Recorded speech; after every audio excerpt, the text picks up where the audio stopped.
Olá, meus amigos, olá, meus irmãos. Hoje estarei falando sobre a religião dos Mormons.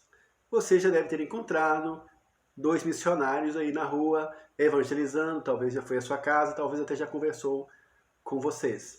Geralmente andam bem vestidos, engravatados, de ternos brancos. E quem são os Mormons? O que eles ensinam? Eu tenho um livro que eu ganhei do meu amigo Carlos e a Mariana. São pessoas que eu amo demais. Para mim, são os meus melhores amigos. São pessoas que incríveis mesmo. Eu amo demais. São excelentes amigos. Me deram um livro. Eu já li partes, já fiz algumas anotações. E são pessoas que me trouxeram uma boa ideia da religião deles, que é a boa conduta, né? Então, assim, são pessoas incríveis. E temos divergências quanto à religião. E aí vou falar sobre um pouco sobre os mormons. Alguém diria isso mesmo, porque você não fala sobre a sua religião, ao invés de falar dos outros. Eu, como teólogo, falo sobre todas as religiões, como um historiador fala sobre também religiões e todos os acontecimentos do mundo. Então, como teólogo, eu não falo apenas sobre minha religião, não faço proselitismo da minha religião, mas falo acerca de todas as religiões. Irei começar com uma expressão, com uma frase do filósofo francês Voltaire. Se quiser conversar comigo, defina os seus termos. Por que eu quero dizer isso? Porque as igrejas evangélicas, geralmente os pastores, tanto evangélicos como católicos, os outros cristãos, não consideram os mormons e algumas outras religiões como cristãos. Como poderíamos definir alguém como cristão ou não? Essa diferenciação se dá por causa das diferenças doutrinárias. Mas poderíamos dizer, mas os mormons, na verdade, membros, né, da Igreja Jesus Cristo dos Santos dos Últimos Dias, a SUD, Santos dos Últimos Dias. Parece que a expressão mormons, ou seja, não é nem muito bem-vinda, talvez até seja uma indelicadeza minha, se for, que me perdoe os mormons, os irmãos aí, né, da Igreja dos Santos dos Últimos Dias. Mas falamos mormons por causa do livro, dos mormons, então falamos assim, mas não é porque queremos denegrir, tá? É apenas porque já estamos habituados a isso.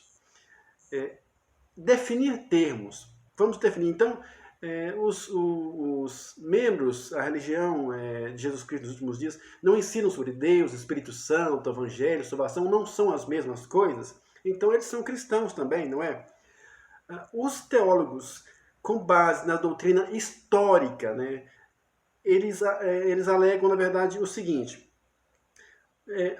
muitas religiões usam terminologias iguais, porém com um significado diferente, com uma semântica diferente. Ou seja, utilizam uma terminologia bíblica empregada dentro de uma estrutura própria, diferente do sentido historicamente aceito. Ou seja, as expressões são as mesmas, as expressões religiosas, Deus, Jesus, Evangelho, salvação, são as mesmas, porém há uma estrutura própria criada que difere historicamente de todo conceito e toda definição dessas palavras. É por isso que as igrejas evangélicas e católicas não consideram os mormons como cristãos por causa que o conceito histórico dos termos são diferente da estrutura própria desses termos dentro da Igreja dos Santos dos Últimos Dias. Porém, não queremos, em hipótese alguma, constranger alguém. E também podemos dizer, então, são cristãos. Eu diria, são cristãos? Não, são cristãos, porém dentro de uma terminologia diferente. acreditando em coisas que são, em doutrinas que são totalmente diferentes. Inclusive a definição de Deus, e vou falar agora sobre as definições e por que são diferentes. Qual é a definição de Deus para os membros da igreja dos últimos dias?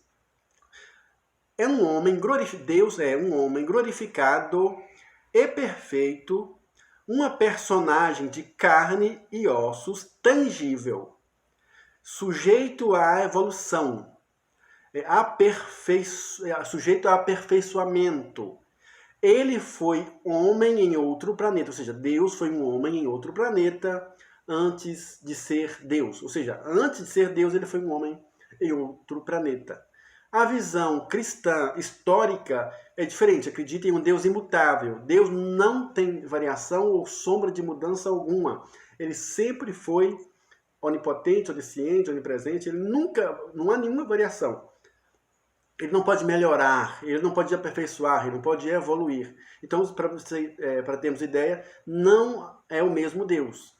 São totalmente distintos essa definição. Jesus, não vou falar muito sobre a definição acerca de Jesus, mas eles acreditam que Jesus esteve na América, pregou na América. Isso é diferente da visão cristã histórica. A Trindade, por exemplo, os cristãos históricos acreditam, nós cristãos históricos acreditamos que o Pai, o Filho e o Espírito Santo, as três pessoas da divindade, da Trindade, elas são da mesma essência, coeternas e da mesma essência. Elas não diferem, elas são da mesma substância. Acreditamos que se fossem de substâncias diferentes, haveria três deuses. É o ponto de vista da teologia histórica cristã. A salvação é pela expiação. Nós acreditamos que a salvação é pela expiação. Jesus Cristo fez a expiação dos nossos pecados na cruz do Calvário. É exatamente isso que o SUD acredita, os Santos dos Últimos Dias acreditam. Porém, eles acrescentam também necessário a obediência aos mandamentos. E para os cristãos históricos, nós cristãos históricos, acreditamos que só somos salvos unicamente pela graça. Somente pela graça, de graça, sem fazermos nada. Não é necessário fazermos nada, nenhuma obra, nenhuma obediência, nada, absolutamente nada para alcançarmos a salvação. Só uma coisa: acreditamos em Jesus Cristo, reconhecemos Ele como Salvador da nossa vida, acreditamos que Ele pagou por nós o preço, acreditamos no sacrifício dEle, de graça nós recebemos a salvação. Eu não quero ficar usando versículos bíblicos aqui, porque eu não estou num debate, né? Mas vou usar só esses, tá? Só para também não prolongar. Os textos são vários. Os textos bíblicos são: em Efésios, somos salvos pela graça, mediante a fé, e isso não vem de vós, é dom de Deus. Mas eu gosto de outros versículos. Por exemplo, Romanos capítulo 3, versículo 9, que diz assim, versículo 10. Como está escrito, não há um justo, nenhum sequer. Se não há justo, se depender da justiça, todos então não serão salvos. E se existe salvação, como seríamos salvos? Só pelo sacrifício de Cristo. Mas nada, porque não tem uma pessoa, por mais esforçada que ela seja, ele nunca chegará a alcançar a justiça, a ser justo. E depois diz assim, no capítulo 4, no versículo 27 de Romanos, diz assim: onde está logo o orgulho? É excluído. Por qual lei? Das obras? Não, mas pela lei da fé. Ou seja, alguém diria assim, eu sou salvo porque eu estou obedecendo todos os preceitos, mandamentos. Não, isso é um orgulho. Você não precisa disso. Isso é lei. Você exclui tudo isso. Você é salvo apenas porque você acredita. É a lei da fé.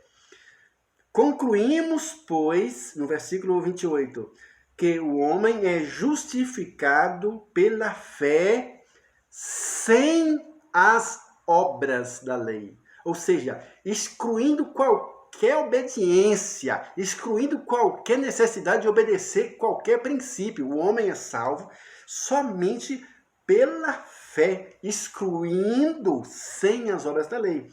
E se formos... isso era no capítulo 3, versículo 27, tá? Eu errei.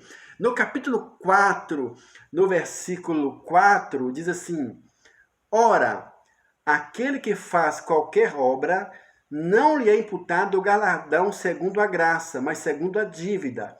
Mas aquele que não pratica, porém crê naquele que justifica o ímpio, a sua fé lhe é imputada como justiça. Está dizendo assim, se alguém trabalhou, ele merece o salário. Agora, se ele não trabalhou, ele realmente vai precisar aí da graça. Ou seja, se eu obedeço, eu não preciso de expiação de Jesus, sacrifício, nada disso. Não preciso somar um pouco do sacrifício de Jesus, mas um pouco da minha obediência. Não, é um ou outro. É exatamente o que está dizendo aqui. Agora, quem não pratica, que não obedece, porém crê, porém ele acredita, ele tem fé naquele que justifica o ímpio, o pecador, que somos nós, né?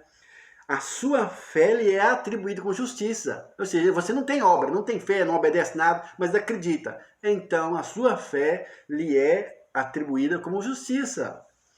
Assim também Davi declara: bem-aventurado o homem a quem Deus imputa a justiça sem as obras. Ou seja, Deus imputa, coloca a justiça sem as obras. Ou seja, bem-aventurada essa pessoa.